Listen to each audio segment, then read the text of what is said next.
Hi.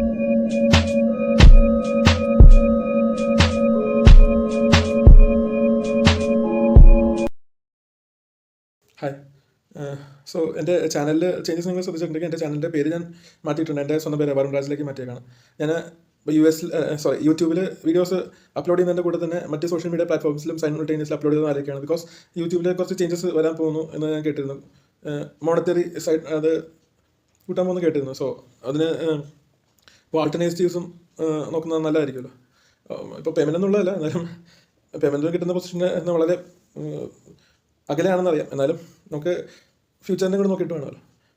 Anyway ഞാൻ നേരത്തെ പറഞ്ഞു, പക്ഷേ എൻ്റെ ലാംഗ്വേജ് ഇമ്പ്രൂവ് ചെയ്യുക, സ്റ്റേജ് ഫിയർ കുറയ്ക്കുക എന്നൊക്കെ ഉദ്ദേശത്തോടെ തന്നെയാണ് ഞാൻ ചാനൽ തുടങ്ങിയിരുന്നത്. ബട്ട് രണ്ട് എൻ്റെ ഫ്രണ്ട്സാണ് ചാനൽ കാണാറുള്ളത്. ഇപ്പം വേറെ ഒരു പബ്ലിക്കിലേക്ക് പോയിട്ടില്ല. എന്നാലും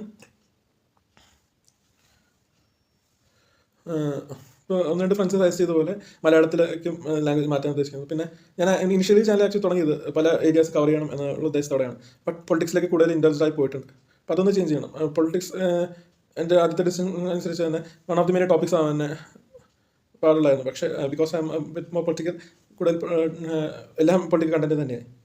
ഇനി ഇന്നും ഉള്ളത് പൊളിറ്റിക്കൽ കണ്ടൻറ്റ് തന്നെയാണ്. ഇപ്പോൾ US actions against India, can they be called an act of war? They can't be called an act of war,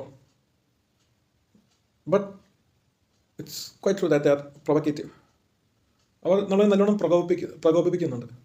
ഇപ്പോൾ ഡെപ്പോർട്ടേഷൻ്റെ കാര്യത്തിലാവട്ടെ, പിന്നെ JD വാൻസിനെ പോലെയുള്ള ചില JD വാൻസ് US വൈസ് പ്രസിഡൻ്റാണ്, അതുപോലെയുള്ള ചിലരുടെ ഈ റേസിസ്റ്റ് ആയിട്ടുള്ള റിമാർക്സ്, ഇറ്റ് ബോട്ട് അവർ സ്കിൻ കളർ ആൻഡ് അതാവട്ടെ.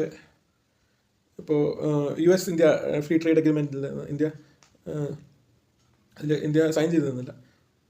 അത് പെൻഡിങ്ങിൽ വെച്ച പോലെയാണ് because of many recent developments. അപ്പോൾ അതിലൊക്കെ ഉള്ള US-ൻ്റെ ഒരു അസർട്ടീവായിട്ടുള്ള മെഷേഴ്സ് നോക്കുമ്പോഴത്തേക്ക് ഇതൊക്കെ ഒരു അപ്രോച്ചിൻ്റെ പാർട്ടായിട്ട് വേണം കാണാൻ. ഒറ്റ അപ്രോച്ച് എന്ന് പറയുമ്പോൾ അത് US is trying to assert more power upon us, totally, and across the world also. So US-ൻ്റെ tariff hike to all major economies, അത് തന്നെ US-ൻ്റെ മൊണോപ്പൊളി ലോകത്തിന്മേൽ അസേർട്ട് ചെയ്യുന്ന മെഷേഴ്സിൻ്റെ ഒരു പാർട്ട് തന്നെയാണ്. And looks like many are giving in to it, like countries like Japan, Thailand. Europe was always under them. ആൻഡ് ഇപ്പോൾ ഈ സാങ്ഷൻസിലേക്ക് പോകുന്നു എന്ന് വരെ കേൾക്കുന്നുണ്ട്. ആൻഡ് ഇതെല്ലാം ആക്ച്വലി ഇപ്പോൾ ഈ റെസിപ്രോക്കേറ്റീവ് ടാരിഫ്സ്, ഇതിലൊക്കെ US പറയുന്ന ന്യായങ്ങൾ എന്താണെന്ന് വെച്ച് കഴിഞ്ഞാൽ, ഇപ്പോൾ ഇതിൽ പറയുന്ന ന്യായം എന്ന് വെച്ച് കഴിഞ്ഞാൽ റഷ്യക്കെതിരെ അവർ ഇമ്പോസ് ചെയ്ത sanction because of Russia Ukraine war, അത് നമ്മളനുസരിച്ചില്ല എന്നാണ്. ഒബ്വിയസ്ലി നമ്മളൊരിക്കലും, as long as we are sovereign, നമ്മളൊരിക്കലും we won't giving to such kind of sanctions or things imposed by nations. പറയണമെങ്കിൽ യുണൈറ്റഡ് നേഷൻസ് പറയണം. US അവരുടെ ഡിസിഷൻസ് അവരുടെ സിറ്റിസൻസിന് വേണ്ടി ഇമ്പോസ് ചെയ്തോട്ടെ. അത് പക്ഷെ നമുക്കനുസരിക്കേണ്ട, അവരുടെ സാങ്ഷൻസും കാര്യങ്ങളും നമുക്കനുസരിക്കേണ്ട കാര്യമില്ല. അവിടെ നമ്മുടെ ചോയ്സാണ്. എനിവേ, ഇപ്പോൾ അവർ സാങ്ഷൻസ് ഇമ്പോസ് ചെയ്യുന്നുണ്ട്. അപ്പോൾ നമുക്ക് ഇനി ഓപ്ഷൻസ് ഉള്ളതെന്ന് വെച്ച് കഴിഞ്ഞാൽ നമ്മുടെ സപ്ലൈസിനും മറ്റു കാര്യങ്ങൾക്കും റഷ്യ, ഇറാൻ,